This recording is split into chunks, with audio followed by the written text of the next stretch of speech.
2019년 10월의 어느 날 오후, 중국 랴오닝성 대련시의 한 주택단지에서 한 부부가 애타게 딸을 찾고 있습니다. 이웃들은 그들의 주위에서 소문냅니다.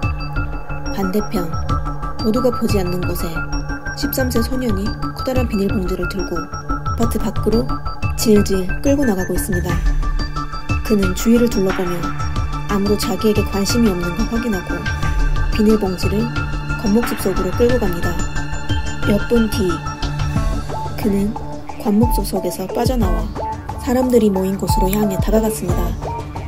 그리고 딸을 잃은 부부의 곁으로 천천히 다가가 "아저씨, 따님 아직도 못 찾았어요?" 라며 아무렇지 않게 물었습니다. 이때 실종된 여자아이는 숲속에서 누워 있었습니다.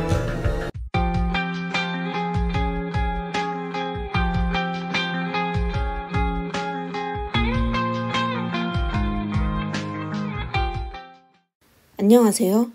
미스터리 수사국입니다. 대련시 서원하원의 왕구장 하미령 부부는 아들 그리고 딸과 함께 행복하게 살고 있었습니다. 부부는 이 주택가에서 과일 가게를 운영하고 있었어요. 아들은 중학교에 다니고 딸은 초등학교 5학년이 되었죠. 평범하고 행복한 한 가정이 한 명의 악마로 인해 무너질 줄은 아무도 예상하지 못했습니다. 2019년 10월 20일 평범한 일요일 오후, 치치가 집 근처에 있는 미술학원에 가는 날이었습니다. 엄마 하미령은 치치의 머리를 따아주고 빨간 재킷을 입혀줬습니다. 딸은 오빠와 같이 웃고 떠들며 집을 나섰습니다. 미술학원은 과일 가게에서 약 10에서 15분 정도 되는 거리에 있습니다. 치치의 집과도 멀지 않았어요. 평소 하미령은 때때로 딸을 픽업했는데 얘 손님이 많을 때는 치치가 혼자 과일 가게까지 걸어와 부모와 같이 집으로 가곤 했죠. 이날 하미령은 오랜만에 낮잠을 잤습니다. 픽업 시간 3시에 맞춰 알람을 설정해뒀지만 하필 핸드폰이 무음으로 설정되어 그녀가 깨어났을 때에는 이미 많이 늦었습니다. 하미령이 핸드폰을 켜자 남편에게 걸려온 몇 통의 부재중 전화를 발견하였습니다. 갑자기 불안한 느낌이 들어 바로 남편에게 전화를 걸었어요. 전화 속에서 남편이 초조한 목소리로 딸의 행방이 묘연하다고 말했습니다. 하미령은 얼른 일어나 옷을 입은 후 남편을 찾아갔습니다. 처음에는 딸이 어디에 놀러간 줄 알았어요. 하지만 곰곰이 생각해보니 딸은 부모가 걱정될까봐 말없이 어디에 가서 밤늦게 다니는 아이가 아니었어요. 부부는 생각하면 할수록 긴장됐습니다. 오후 3시 40분쯤 부부는 아파트 단지를 미친 듯 돌아다니며 딸을 찾기 시작하였습니다. 누군가가 오후 3시 15분쯤 아파트 단지의 골목에서 치치를 만난 적이 있다고 합니다. 부부는 바로 골목 주위 상가에 가서 CCTV를 확인하였습니다. CCTV 속 치치는 오후 3시 20분쯤 가방을 메고 서쪽에서 동쪽으로 길을 건너는 모습을 발견하였습니다. 150m만 더 가면 바로 그들의 과일 가게였습니다. 그렇다면 치치는 도대체 어디로 사라진 걸까요? 소문을 들은 주민들이 하나둘씩 과일 가게 앞으로 다가가 왕구장 부부에게 상황을 물었습니다. 이때 사람들 사이에서 낯이 익은 얼굴이 보였습니다. 13살 소년 채모군이었어요. 그의 집은 바로 과일 가게가 있는 아파트의 1층이었습니다. 평상시 과일을 자주 구매했어요. 그리고 이날 오후에도 채모군이 2번이나 과일 가게에 왔었죠. 한 번은 오후 3시에 와서 왕구장에게 "치치가 없네요. 어디에 갔어요?" 라고 물었어요. 왕구장은 소년이 딸과 같이 놀고 싶어서 딸을 찾는가 생각했습니다. 채모군은 왕씨 부부 아들과 같은 중학교에 다녔어요. 딸 치치와도 아는 사이였고요. 오후 4시 30분경 채모군이 다시 과일 가게로 와서 치치를 찾았냐고 물었습니다. 표정에서는 아무런 변화가 없었습니다.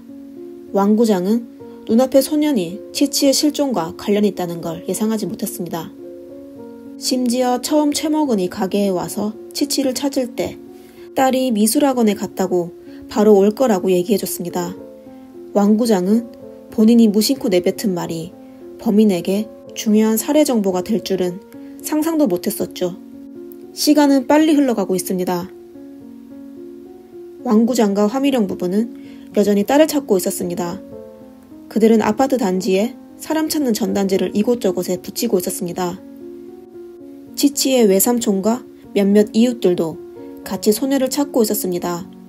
저녁 7시 20분쯤 왕구장 일행은 주택단지의 관목숲 속에서 혈액이 묻어있는 것을 발견하였어요. 사람들은 긴장하여 서로 마주보며 설마 했습니다. 그들은 조심스럽게 관목숲 속으로 다가갔습니다.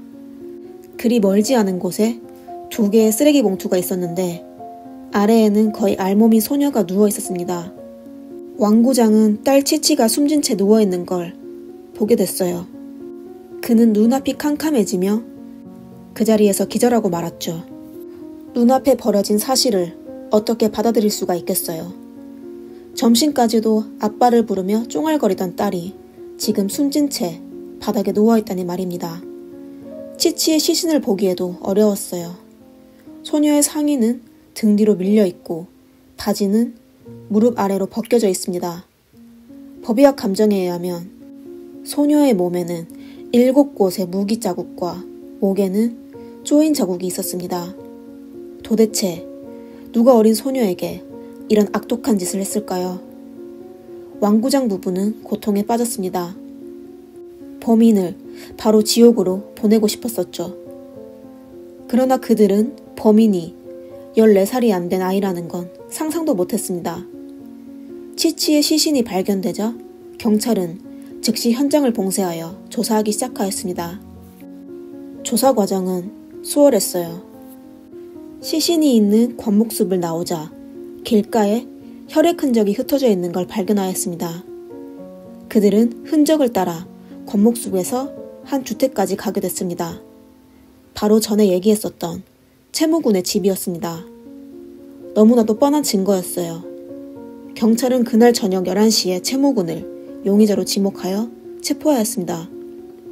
처음 채무군은 모르는 일이라고 우겼지만 경찰이 수사보고서를 그의 앞으로 두자 범행이 들킨 걸 알고 할 수 없이 사실을 자백하였습니다. 채모군은 2006년에 태어난 외동이었습니다. 그의 부모는 바베큐 가게와 견과류 가게를 운영하고 있었어요. 가게 일이 바빠서 아들을 챙기지 못했었죠. 채모군의 집과 과일 가게는 같은 빌딩에 있었는데 두 집은 개인적인 친분은 없고 원수는 더욱더 아니었습니다. 이웃의 말로 채모군은 평상시 게임을 즐겨하였어요. 그리고 학교 수업도 종종 빠지며 아파트 단지 이곳저곳을 돌아다녔다고 합니다. 그의 성적 또한 하위권이었죠. 나이는 13세이지만 육체적 정신적으로는 상당히 조숙한 편이었어요. 키는 170cm를 넘었고 몸무게도 70kg에 달했습니다. 성인과 비슷한 체격이었죠. 사건 발생 후 기자의 조사에 따르면 채모군은 아파트 단지에서 최소 3명의 여성을 스토킹했다고 합니다. 경찰 신고를 통해 채모군 부모에게 아들 교육을 엄격히 하길 경고했지만 그의 부모는 아무런 조치를 취하지 않았습니다. 더욱 사람들을 놀라게 한 건 채모군이 치치에게 접근한 건 계획적이었습니다. 그는 사전에 계획을 세웠을 뿐만 아니라 사건 발생 후 사람들 앞에서 관심 있는 척하며 자신의 혐의를 벗으려고 했습니다. 상상만 해도 무서운 아이였어요. 사건 당일 그는 우선 왕구장의 과일 가게로 가서 치치의 행적을 파악한 뒤 치치의 수업이 곧 끝나는 걸 알고 치치가 지나가는 골목에서 기다리고 있었습니다. 오후 3시쯤 채모군은 길가에서 치치에게 말을 걸며 애완동물을 보여주겠다며 자신의 집으로 유인했습니다. 채모군은 치치와 성관계를 맺고 싶어 했지만 당연히 치치에게 거절당했습니다. 치치가 힘껏 반항하자 채모군은 치치를 때리기 시작하며 그녀의 목을 졸랐습니다. 얼마 안 돼 치치는 기절하였어요.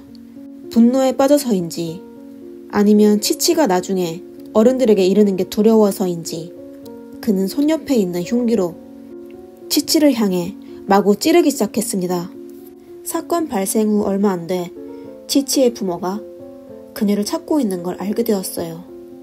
채모군은 시신을 유기할 시간이 되지 않자 아예 집 근처에 있는 숲속으로 끌고 갔습니다. 집으로 돌아온 그는 혈액 흔적을 지우고 아파트 단지에서 사람들이 모인 곳으로 가서 치치가 실종한 사실을 처음 들은 사람 마냥 그들과 이야기를 나눴습니다. 심지어 과일 가게에 가서 치치의 아버지와 이야기를 나누며 치치의 행방을 걱정했었죠. 그의 침착함은 사람을 소름 끼치게 했습니다. 사람들이 서서히 헤어지자 그는 편의점에 가서 자신이 좋아하는 간식까지 사서 집으로 돌아와 간식을 먹으며 게임을 하고 있었어요. 치치의 가족의 진술에 따르면 치치가 관목숲 속에서 발견됐을 때 많은 사람이 모이기 시작했는데 채모군은 지나가는 사람처럼 놀란 척하며 어머, 진짜 사망한 거예요? 누가 이런 짓을 한 거예요? 너무 잔인하다 라며 얘기했다고 합니다. 그는 바로 집으로 돌아와 거실 베란다에서 관목숲을 향해 동영상을 찍었습니다. 그리고 그 동영상을 학교 그룹 채팅방에 올리며 댓글을 달았어요. 저희 집으로 와서 수사한다고 하네요. 너무 무서워요. 경찰이 일 처리를 이렇게 경솔하게 한다니. 어떻게 저를 용의자로 지목할 수 있을까요? 헐, 저는 겨우 만으로 13살 뿐인데 얼마나 뻔뻔한 언론일까요? 채모군은 의도적으로 범죄를 저질렀을 뿐만 아니라 자신의 나이가 중국 법률에 따르면 미성년자이고 만으로 14세 미만이어서 형사처벌을 받지 않을 것을 분명히 알고 있었습니다. 경찰이 자신이 진범이라는 걸 알게 돼도 본인은 감옥에 갈 필요가 없었습니다. 이런 악독한 생각을 지닌 아이는 성인들도 소름 돋게 했죠.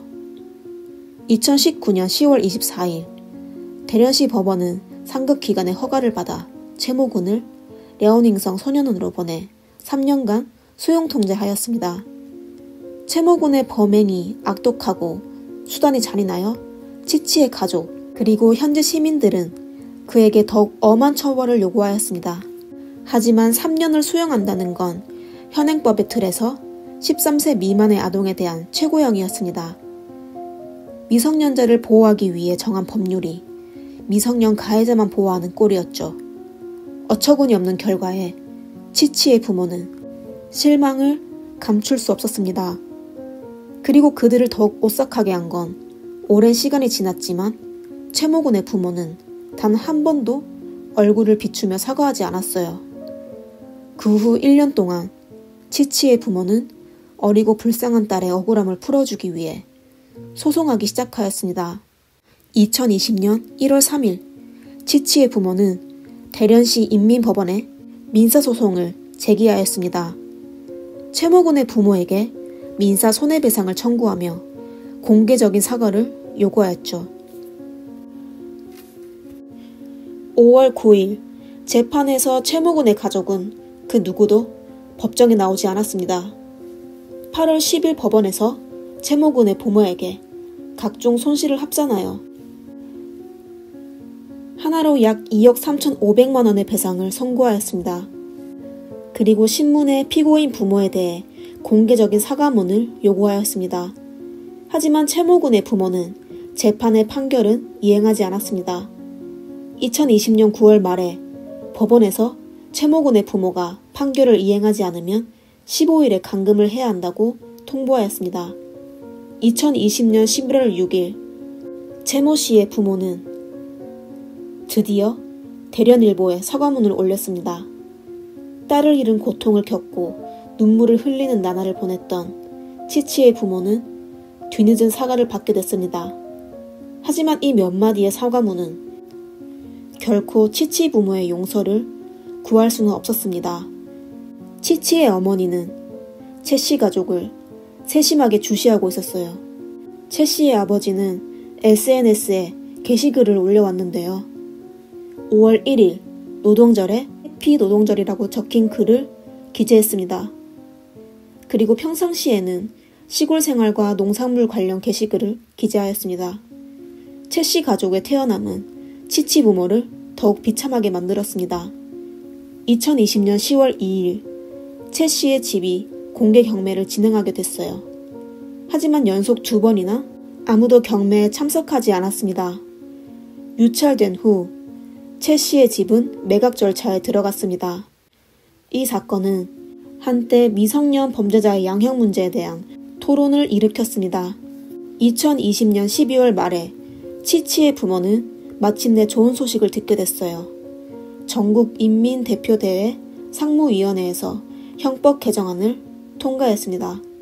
제17조에서는 만 12세 이상 14세 미만의 사람이 고의로 사람을 다치게 하고 고의적인 상해로 사람을 죽게 하고 또 잔인한 수단으로 사람이 크게 다치거나 심각한 장애를 입게 되면 최고인민검찰원의 심사 비준을 거쳐 형사처벌을 받을 수 있게 됐습니다.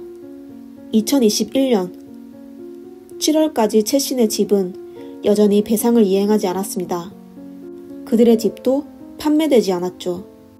그리고 곧 3년이 지나 소년원을 간 채모군도 다시 사회로 풀려나올 예정입니다. 그의 미래는 어떻게 될까요?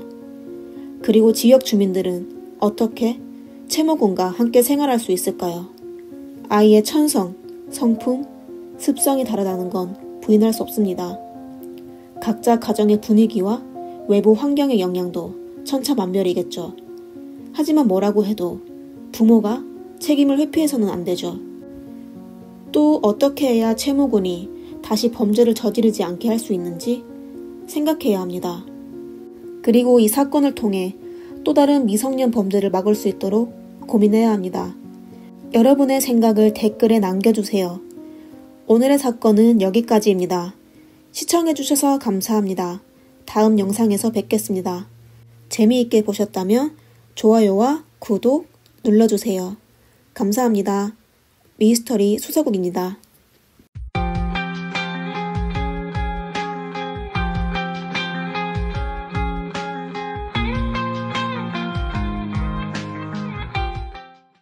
한 여자가 법정에 서서 사격도구를 꺼내 범인의 등을 향해 8번 연속 사격했습니다. 경찰에 붙잡힌 후에도 그녀의 얼굴에는 오히려 미소가 번져 있고 안도하는 듯한 표정을 지었습니다. 그녀는 누구일까요? 왜 피고인을 8번이나 썼을까요? 7살 딸을 위해 복수한 이 독일 여인의 결말은 어떻게 마무리되었을까요? 그리고 7살밖에 안 된 아이에게 몹쓸 짓을 한 악랄한 인간은 누구인지 알아봅시다. 안녕하세요. 미스터리 수사국입니다.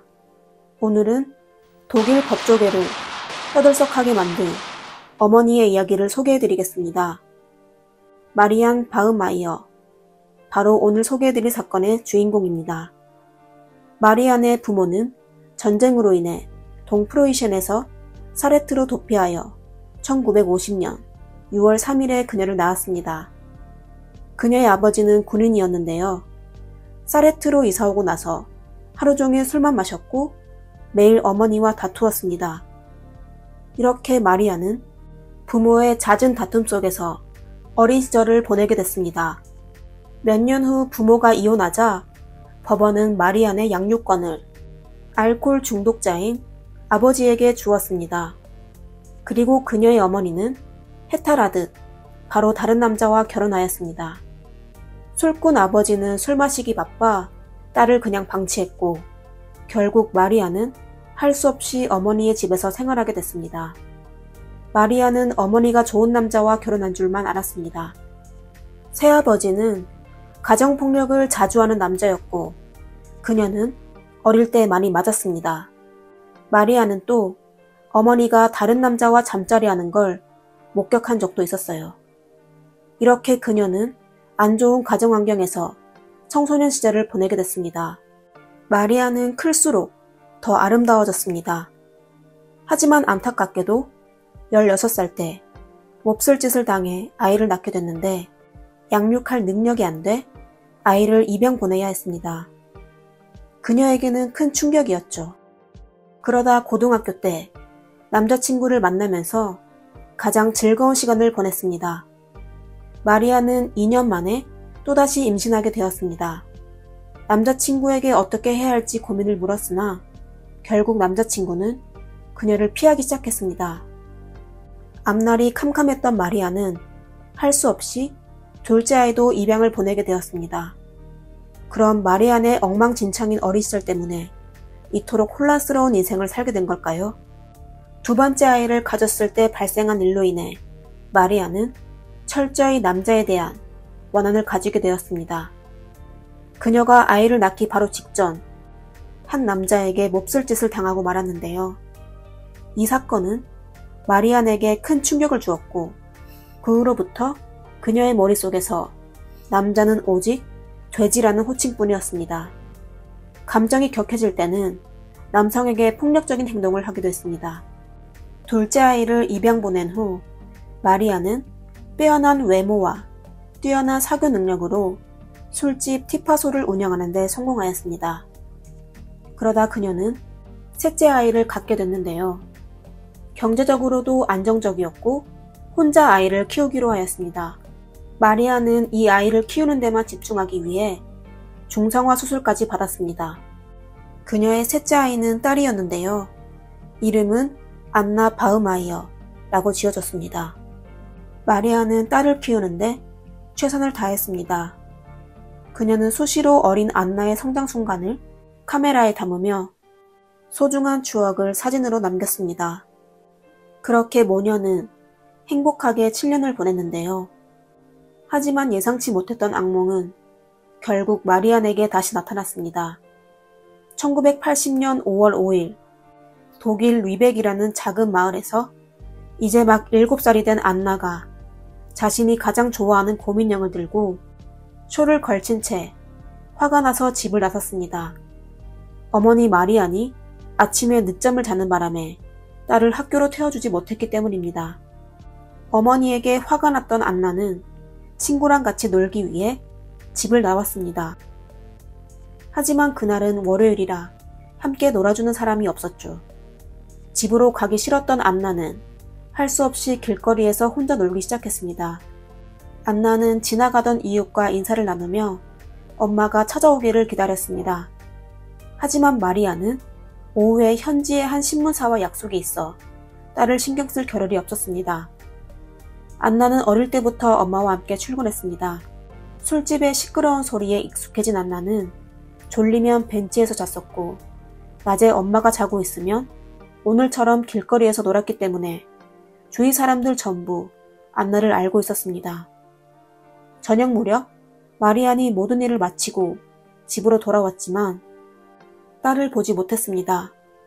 마리안은 딸 안나가 아직 화가 나서 일부러 친구네에서 숨어 돌아오지 않는 거라고 생각했습니다. 하지만 안나의 모든 친구는 그날 안나를 만난 적이 없다고 말했습니다. 그제서야 현실을 알게 된 마리아는 경찰에 딸의 실종 신고를 했습니다. 다음날 밤늦게 마리아는 경찰을 통해 나쁜 소식을 듣게 됐습니다. 이웃 클라우스 그라보스키가 딸을 숨지게 했습니다. 충격에 빠진 마리아는 경찰과의 소통도 딸의 신원 확인도 거부했습니다. 마리아는 아무 말 없이 딸의 방으로 들어갔습니다. 그녀의 킥보드를 보며 안나처럼 방 안을 빙빙 돌았습니다.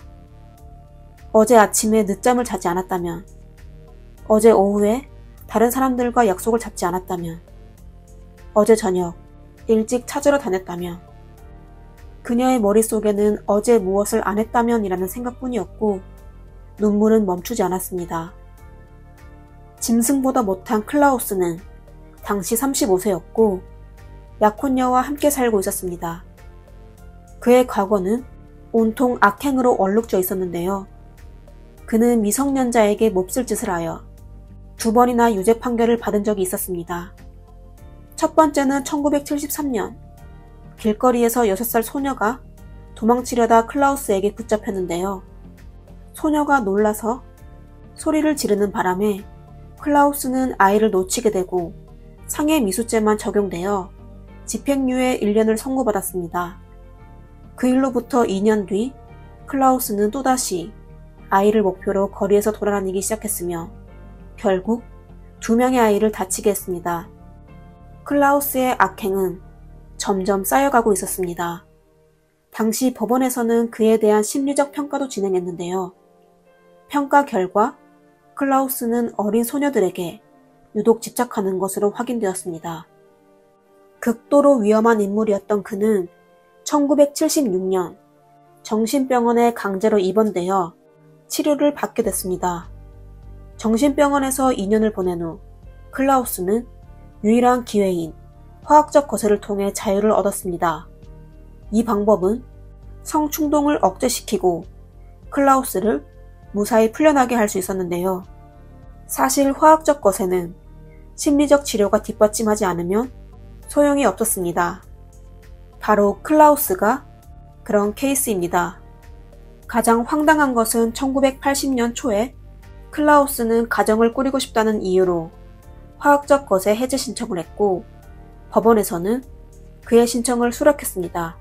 1980년 4월 25일 주치의의 치료로 클라우스의 호르몬 수치는 정상으로 돌아왔습니다.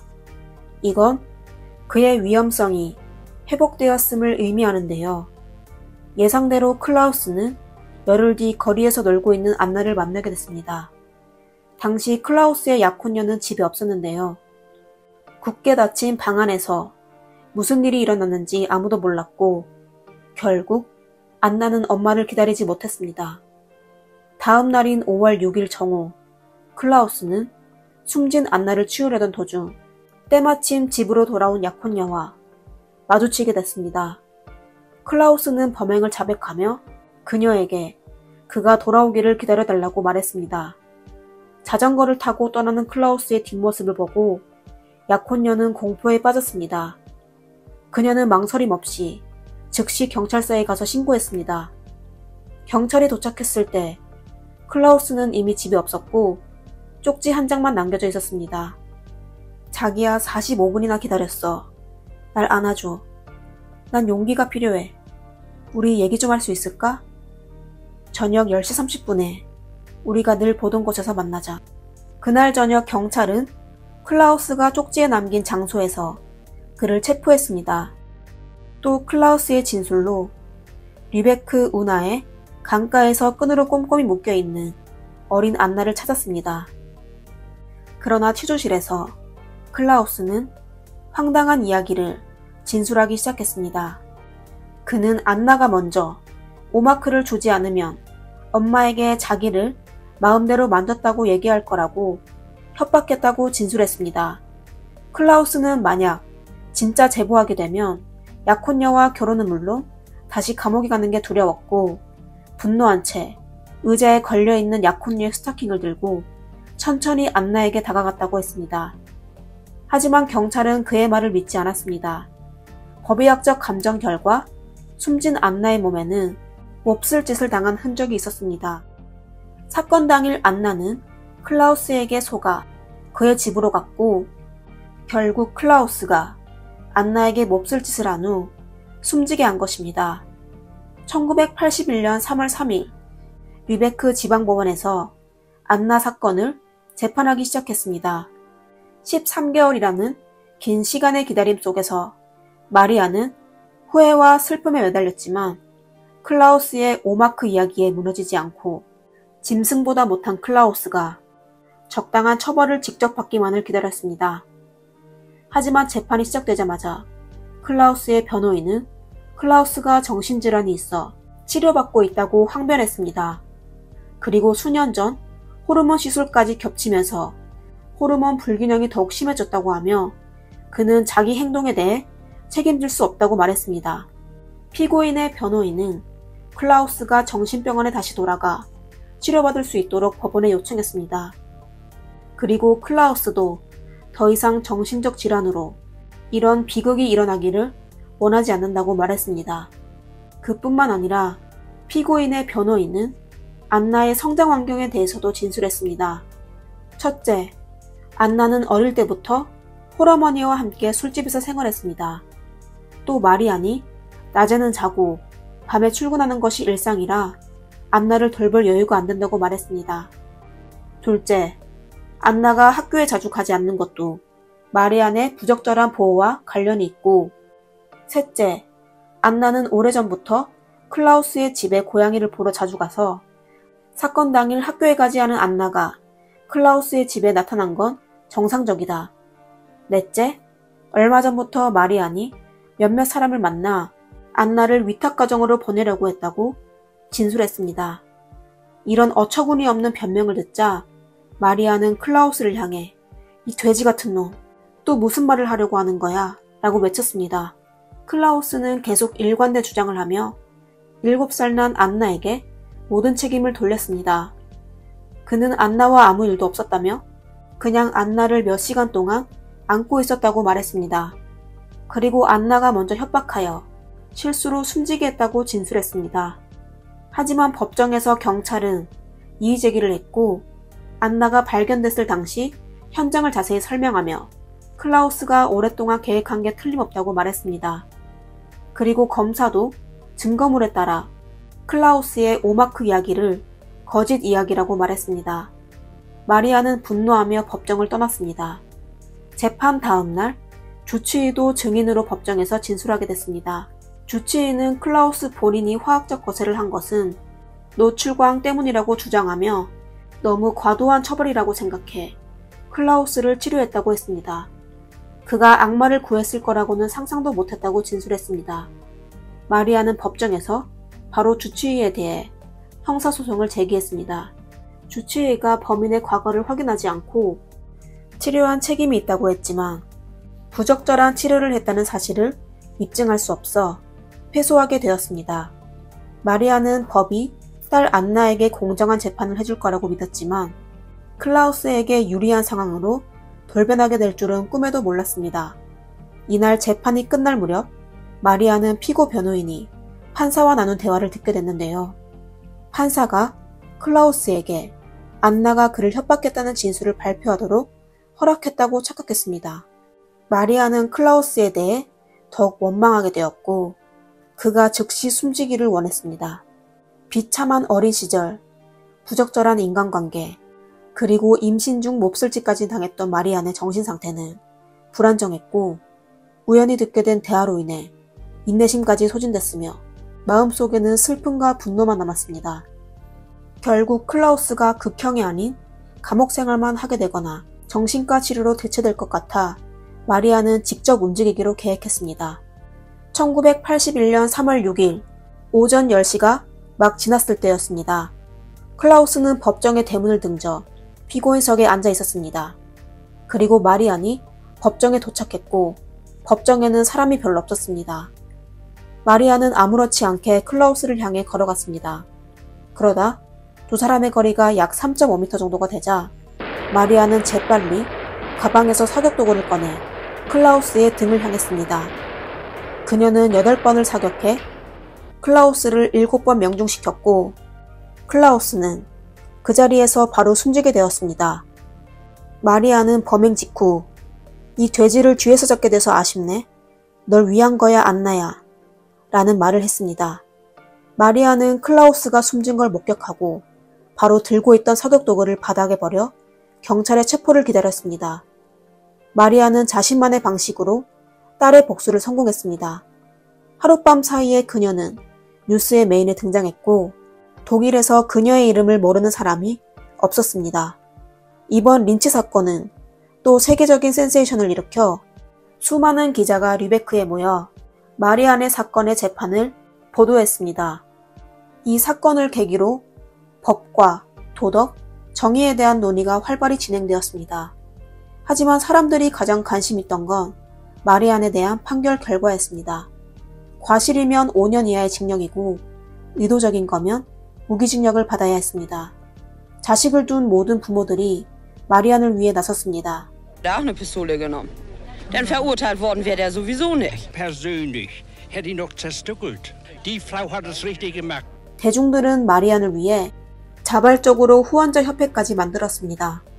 그리고 일주일 만에 협회 계좌에는 10만 마크, 하나로 약 1억 9천만 원의 금액이 입금되었습니다. 마리아는 자신의 인생 스토리를 25만 마크, 하나로 약 4억 8천만 원으로 한 신문사에 독점 판매하여 변호사 비용으로 사용하였습니다. 1982년 11월 2일 마리안 린치 사건에 대해 재판이 열렸습니다. 사건이 발생한 지 1년 8개월이 지났는데도 그녀를 지지하는 사람들은 법정을 가득 채웠습니다. 그리고 각 매체의 기자들도 일찌감치 법정을 찾았습니다. 현장을 바꿔서 이 사건을 재판했습니다. 법정에서 검사는 마리안을 고의상해죄로 기소했습니다. 검사는 그녀의 딸 안나가 세상을 떠나고 사격 도구를 구매하여 술집 지하실에서 사격을 연습했고 또 재판이 끝나기 전에 클라우스를 숨지게 하여 분명 계획적으로 범죄를 저지른 게 아니냐고 물었습니다. 검사의 질문에 마리안은 술집 지하실에서 사격 연습을 한 게 맞지만 그녀는 단지 자신을 보호하기 위해서였다고 말했습니다. 그리고 마리안이 법정에서 클라우스를 향해 사격한 건 더 이상 그의 무책임한 헛소리를 듣기 싫어서였다고 말했습니다. 클라우스의 어처구니 없는 발언은 그녀를 미치게 했고 본인을 통제할 수 없게 하여 사격 도구를 사용했다며 절대 계획하지 않았으며 마치 꿈만 같았다고 말했습니다. 하지만 검사 측은 마리안의 진술을 믿지 않았고 여전히 마리안에 대해 고의 상해 혐의를 주장했습니다. 검사 측은 마리안을 동정했고 사형만은 꼭 막아야 했습니다. 그들이 마리안의 린치 행위를 인정하는 순간 법은 모든 사람의 손아귀에 있을 거니까요. 상상만 해도 너무 무서웠죠. 하지만 검사 측은 여론의 압력을 완전히 과소평가한 것이었습니다. 마리안은 거의 전 국민의 지지와 동정을 받았습니다. 재판은 약 28일 유지되었는데 재판 현장에는 매일 마리안을 응원하는 사람으로 가득했습니다. 검사 측은 할 수 없이 마리안에 대해 고의상해죄를 취하했습니다. 1983년 3월 2일 마리안은 과실상해와 사격도구 불법 소지죄로 유기징역 6년을 선고받았습니다. 그리고 감옥에서 3년 동안 여러 차례 자해행위한 이유로 1985년 6월에 가석방되었습니다. 그리고 한 선생님과 결혼했고 5년 만에 이혼하였습니다. 그 후 마리안은 자신의 평온을 찾기 위해 시칠리아로 갔습니다. 하지만 그녀의 불행은 계속됐었죠. 그녀는 시칠리아에서 암 진단을 받아 독일로 돌아왔습니다. 그러다 1995년 9월 21일 마리안은 독일의 토크쇼 오락 프로에 출연했습니다.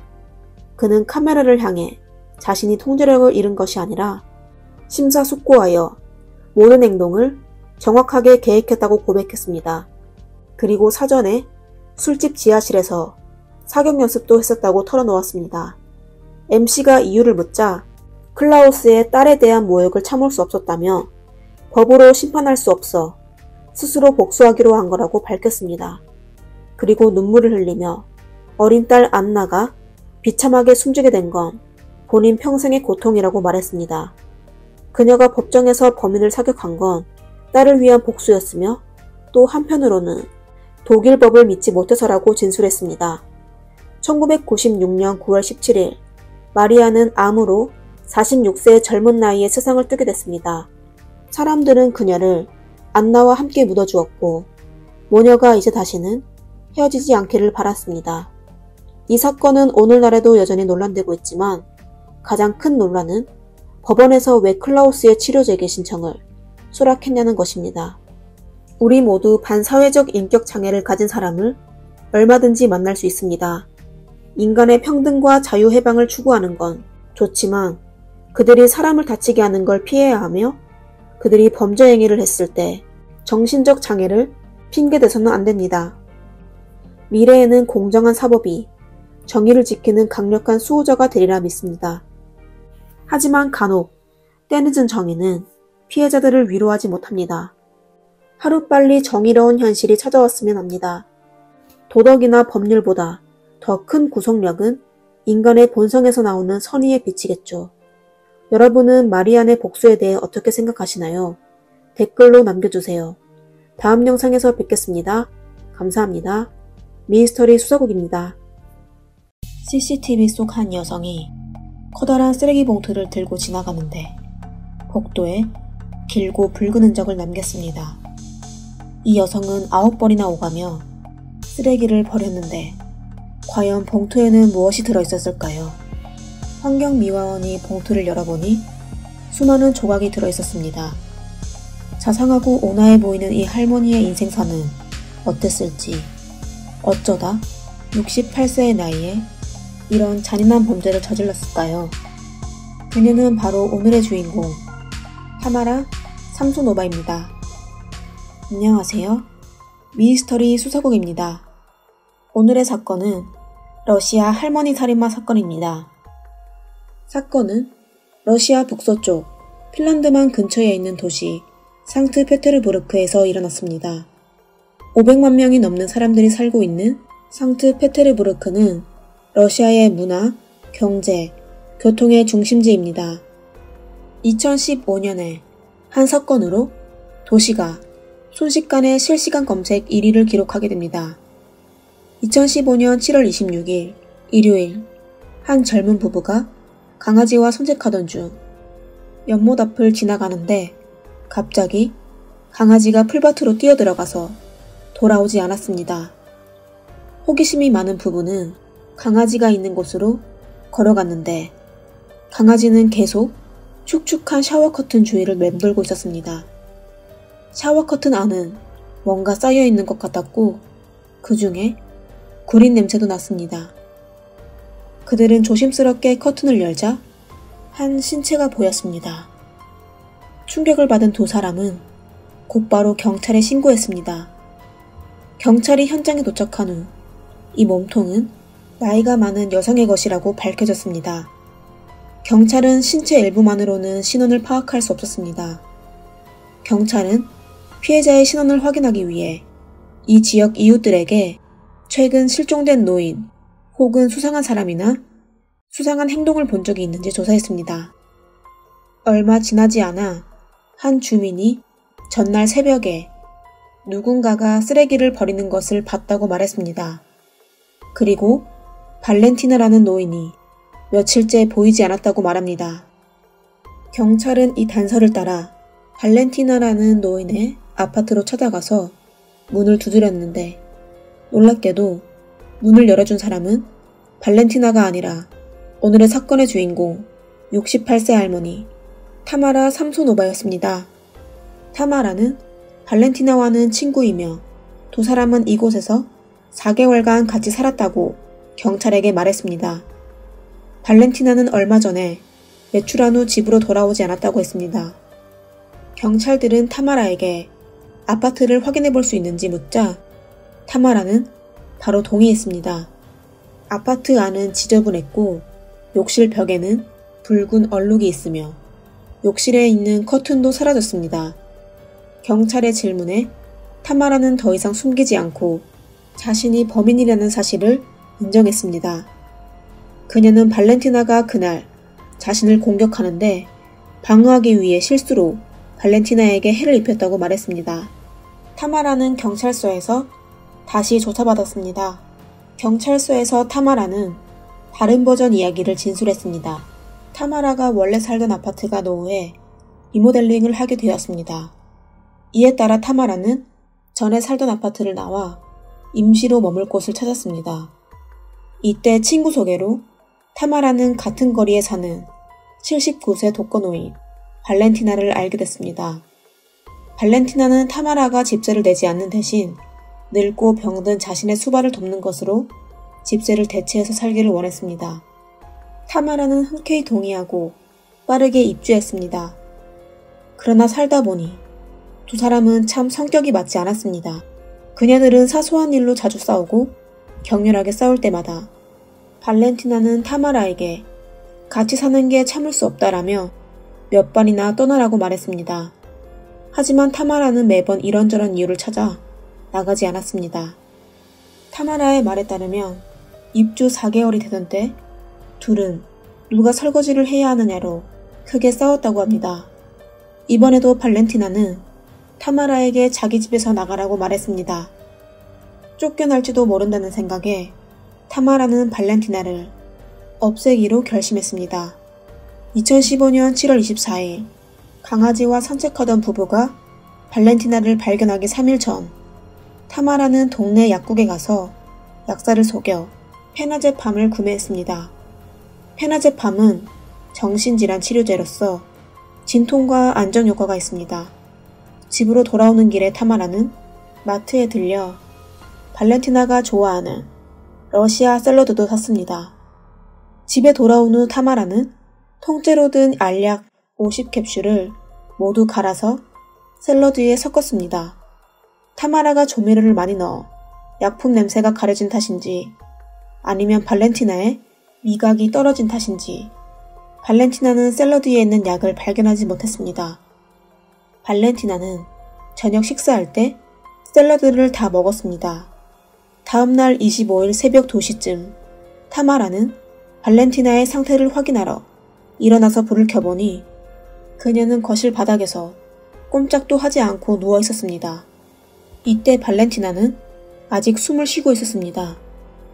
하지만 다량의 약품을 복용해서 깊은 마취 상태였습니다. 아직 살아있는 발렌티나를 본 타마라는 주방에 가서 날카로운 도구를 들고 이웃집에서 빌려온 셋톱을 찾아내서 발렌티나를 본격적으로 해쳤습니다. 타마라가 그녀를 분해한 후 냄비도 찾아냈습니다. 지문과 얼굴을 훼손해 피해자의 신원을 감추고 싶어서 그랬다고 합니다. 신문하는 요원은 타마라의 말을 믿지 않았지만 건물 내에 있는 CCTV는 타마라의 증언과 일치했습니다. 7월 25일 새벽 2시 21분 CCTV에 찍힌 타마라는 아파트 복도에서 아주 크고 무거운 쓰레기 봉투를 가지고 건물 밖으로 나갔습니다. 10분 후 타마라는 빈손으로 돌아와서 또다시 큰 쓰레기 봉투를 들고 나갔습니다. 타마라는 이렇게 9번이나 왕복으로 쓰레기를 버렸는데 그중 한 번은 쓰레기 봉지가 부족한지 냄비도 사용했습니다. 그럼 평소에 무해해 보이는 이 할머니는 어떤 인생을 살아왔을까요? 왜 68세의 나이에 이런 잔인한 사건을 저질렀을까요? 이를 설명하기 위해 시간을 2차 세계대전이 끝난 후 2년 뒤인 1947년으로 되돌아갑시다. 이 사건의 주인공 타마라 삼소노바는 1947년 2월 5일 우주르라는 작은 도시에서 태어났습니다. 타마라는 고등학교를 졸업한 뒤 모스크바에 있는 모스크바 국립언어대학교에 진학했습니다. 그 시기에 그녀와 같은 대학생은 흔치 않았습니다. 대학을 졸업한 뒤 모스크바에서 상트페테르부르크로 이사한 타마라는 남편 알렉세이 삼소노프를 만났습니다. 1971년 24세인 타마라는 결혼 후 남편과 상트페테르부르크 디미트로바 거리 4번지에서 조금 오래됐지만 비교적으로 꽤 큰 아파트에 살았습니다. 타마라의 남편 알렉세이는 현지의 자동차 정비소에서 일했습니다. 대학 졸업 후 타마라는 바로 현지 한 여행사에 취직했는데 얼마 지나지 않아서 유명한 그랜드 호텔 유럽으로 이직했습니다. 이 호텔은 19세기 유럽에서 가장 고급스러운 호텔 중 하나입니다. 당시 차이콥스키와 드뷔시를 비롯한 많은 유명인들이 이 호텔에서 투숙했습니다. 이 호텔은 실제로 아직 영업 중이므로 기회가 된다면 직접 체험해 보셔도 좋습니다. 타마라는 이 호텔에서 오랫동안 일하다가 40세가 돼서 그만두고 은퇴 생활을 시작했습니다. 모든 것이 평온해 보이지만 2000년에 당시 53세인 타마라는 경찰서에 와서 남편의 실종 신고를 접수했습니다. 타마라는 남편 알렉세이와 다툼이 잦았다고 말하며 아마도 다른 여자와 바람이 나 도망갔을 수도 있다고 말했습니다. 경찰 측에서 한동안 조사를 했지만 알렉세이를 찾지 못했습니다. 당시 경찰은 30년 동안 남편과 생활한 타마라에 대해서 어떠한 의심도 없이 실종 상태로 방치해 두었습니다. 남편이 없는 53세의 타마라는 경제적으로 의지할 곳도 없고 외로움을 느꼈습니다. 그래서 타마라는 방 한 칸을 내놓아 임대료를 받기로 했습니다. 2001년 여름, 타마라는 블라디미르라는 세입자를 찾았습니다. 시간이 흐르면서 타마라는 몇 살 연하의 블라디미르와 정이 들기 시작하였습니다. 하지만 몇 달 후 두 사람은 크게 싸우게 되었고 블라디미르는 연말에 아파트를 나갔습니다. 그 후 2003년 타마라는 세르게이라는 세입자를 찾았습니다. 타마라는 12살 연하인 44세 세르게이와 지난번과 같이 세입자에서 커플로 발전했습니다. 하지만 이번에는 두 사람 사이에 큰 싸움이 벌어진 후 아무도 세르게이를 다시 보지 못했습니다. 그러고 나서 타마라의 아파트는 하나의 패턴이 형성됐습니다. 아파트 세입자들은 대부분 남자였고 예외 없이 타마라보다 몇 살 어렸습니다. 그리고 세입자들은 타마라와 친밀한 관계를 맺은 후 모두 갑자기 사라졌는데 어디로 갔는지 아무도 알 수 없었습니다. 이 세입자들에게 어떤 일이 일어났는지 모두들 예상하셨죠? 타마라의 이웃인 마리나 크리벤코가 인터뷰에서 이렇게 말했습니다. 15년 동안 타마라를 알고 지냈지만 항상 타마라는 이상한 여자라고 생각합니다. 예를 들어 타마라는 겨울에도 가운을 입고 맨발로 외출하는 경우가 많았습니다. 또 다른 예로 타마라는 사람들에게 낮에는 위험하고 누군가 항상 집에 침입하려고 하므로 밤이 가장 안전하다고 말했다고 합니다. 그래서 타마라는 낮에는 외출하지 않고 밤에 외출하는 습관이 생겨 한밤중에 혼자 야식을 먹고 혼자 밖에 나가 산책을 했다고 합니다. 마리나가 가장 무서워했던 것은 타마라가 살인 당시 마리나에게 빌린 쇠톱입니다. 마리나가 평생 다시는 그 쇠톱을 되찾지 않을 것 같습니다. 타마라는 집주인 도로시아와 비슷했습니다. 도로시아는 돈뿐만 아니라 목숨까지 요구했지만 타마라는 돈과 생명에 더해 어른의 욕망도 원하는 것입니다. 타마라의 미친 행동은 2015년 발렌티나 사건에 휘말릴 때까지 10년 넘게 계속되었습니다. 발렌티나가 연못에서 발견된 지 이틀 후인 2015년 7월 29일 타마라는 법정으로 끌려갔습니다. 타마라는 쏟아지는 취재진의 사진 촬영과 질문에도 자신이 저지른 죄에 대한 후회가 없었을 뿐만 아니라 오히려 흥분한 모습이었습니다. 그는 마치 범인이 아닌 스타가 인터뷰하는 것처럼 미소를 지으며 기자들에게 끊임없이 키스를 날렸습니다. 타마라는 기자들에게 이렇게 말했습니다. 너희들이 올 줄 알았어. 너무 부끄럽다. 이제 도시 사람들이 나를 알겠네. 청문회에서 타마라는 더욱 충격적인 소식을 전했습니다. 타마라는 발렌티나에게 해를 끼친 사실을 인정했을 뿐만 아니라 지난 20년 동안 저지른 수십 건의 범죄를 자백했습니다. 발렌티나 사건은 그녀의 마지막 범죄일 뿐입니다. 타마라는 법정에서 오늘 재판을 10년 넘게 준비해왔고 일부러 이런 범죄를 저질렀다. 나는 더 이상 살 길이 없다. 이 마지막 사건으로 내 범죄 인생도 결말을 맞았다. 라고 말했습니다. 청문회가 끝난 뒤 경찰은 타마라를 발렌티나 아파트로 데려왔습니다. 그곳에서 타마라는 경찰이 제공한 플라스틱 인간으로 자신이 어떻게 이웃집에서 쇠톱을 빌려왔는지, 어떻게 발렌티나에게 약을 먹인 뒤 상처를 입혔는지, 어떻게 조각으로 잘라 다른 곳에 버렸는지를 설명했습니다. 경찰은 타마라가 제공한 단서에 따라 발렌티나 일부를 찾았는데 이상하게도 발렌티나의 펜은 사라졌습니다. 발렌티나의 아파트는 매우 지저분했습니다. 경찰은 거실 테이블에서 점성술과 흑마법에 관한 여러 권의 책을 발견했습니다. 그중 흑마법 책들에는 무엇을 보충하려면 무엇을 먹어야 하는 끔찍한 미신이 많이 있었습니다. 호흡기 질환이 있는 타마라는 책에 나온 설명을 바탕으로 피해자의 폐에 관심을 많이 가졌을 겁니다. 흑마법 책들 옆에 한 노트도 있었습니다. 노트를 열어보니 영어, 러시아어, 독일어로 쓴 일기가 있었습니다. 때로는 단순한 줄거리, 때로는 신화 가사처럼, 때로는 몇 개의 간단한 단어로 작성되었습니다. 일기에는 당시 타마라의 감정뿐만 아니라 그녀가 계획적으로 저지른 10여 건의 사건도 상세히 기록되어 있었습니다. 첫 번째 사건은 2003년입니다. 일기에 이렇게 썼습니다. 2003년 9월 6일 나는 세입자 블로디아를 욕실에서 그를 다치게 한 후 쓰레기 봉투에 담아 프레젠스키 구역 근처에 버렸다. 블로디아의 성은 일기에 기록되어 있지 않지만 타마라는 그의 문신을 자세히 설명했습니다. 2003년 파일을 검토한 경찰은 타마라의 일기장에 묘사된 문신과 거의 일치하는 남성을 발견했습니다.